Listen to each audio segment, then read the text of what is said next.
आपने कई मनुष्यों के मुख से ये स्टेटमेंट सुना होगा कि नाम में आखिर क्या रखा है, पर मैं आपसे कह रहा हूं कि नाम में ही सब कुछ रखा है।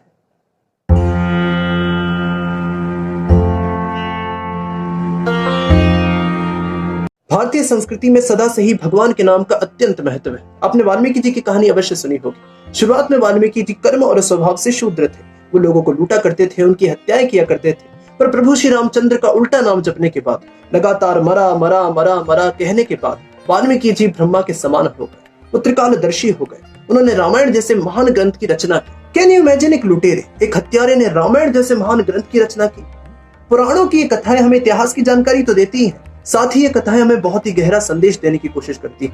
यहाँ ये कथा हमें भगवान के नाम का महत्व समझा रही है। अनेकों शास्त्र, अनेकों पुराण भगवान के नाम का महत्व चीख चीख कर कहते हैं, फिर भी हम इन बातों को अपने जीवन में नहीं उतारते। ये बातें हमें असत्य लगती है। ये शास्त्र, ये पुराण कोई आम ग्रंथ नहीं है। इन ग्रंथों में वो सभी डिस्कवरीज वर्णित है जो साइंस ने कुछ समय पहले ही डिस्कवर की है, और ऐसी कई सारी डिस्कवरीज भी वर्णित है जो साइंस अभी तक डिस्कवर नहीं कर पाया। ग्रंथों की आधी बातों को सत्य स्वीकार करना और आधी बातों को असत्य स्वीकार करना, यही हमारी सबसे बड़ी मूर्खता है। भारतीय संस्कृति के पुराने मनुष्य तो इतनी बार भगवान का नाम लेते थे कि अगर उन्हें किसी को बुलाना होता था तो वो राम राम कहते थे, किसी को भेजना होता था तो वो राम राम कहते थे, किसी को प्रणाम करना होता था तो वो राम राम कहते थे। इस संस्कृति के ज्यादातर मनुष्यों के पास आपने तुलसी की एक माला अवश्य देखी होगी। इस तुलसी की माला के द्वारा वो निरंतर भगवान के नाम का जप किया करते थे। पर ये पुराण, ये शास्त्र, भारतीय संस्कृति के पुराने मनुष्य हमसे बार बार भगवान का नाम लेने को क्यों कहते हैं? भगवान के नाम का इतना महत्व क्यों? आखिर भगवान का नाम लेने से क्या होगा? आइए जानते हैं। इस चैनल पर हम कई बार बात कर चुके हैं कि किस प्रकार आध्यात्मिक होना, अंदर की तरफ मुड़ना, अपनी वास्तविकता को पहचानना मनुष्य की सबसे बड़ी आवश्यकता है। साथ ही आध्यात्मिक होने के लिए, अपनी वास्तविकता को पहचानने के लिए सबसे सरल और सबसे उत्तम मार्ग भक्ति का मार्ग है। इस बारे में भी हम कई बार बात कर चुके हैं। पर भक्ति के मार्ग पर कैसे चले, इस बारे में हमने काफी कम बात की। अगर मैं भक्ति के मार्ग पर चलने की सबसे उत्तम विधि आपको बताना चाहूँ तो मैं बस आपसे इतना ही कहूंगा कि आप सदैव अपने मुख से भगवान के नाम को रटते रहें। That's it। आपको और कुछ करने की आवश्यकता नहीं। भगवान के नाम में इतनी शक्ति है कि एकमात्र ये नाम ही आपको भक्ति के मार्ग पर आगे ले जाएगा। और ये सिर्फ मैं नहीं कह रहा, हजारों वर्षों से अनेकों संतों ने इस बात का अनुभव किया है।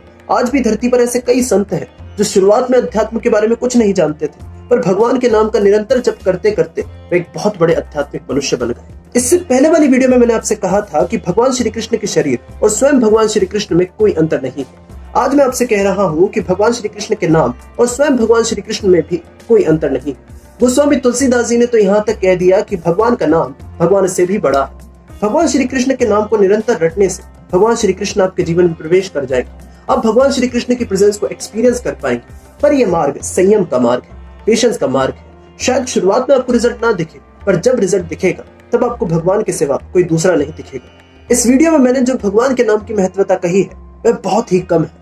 जो मनुष्य भगवान के नाम का निरंतर जप करता है वह इस बात को आसानी से समझ पाएगा।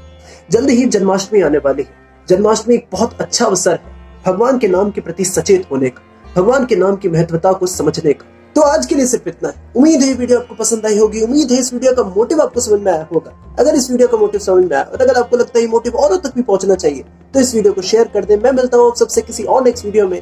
तब तक के लिए राधे कृष्णा।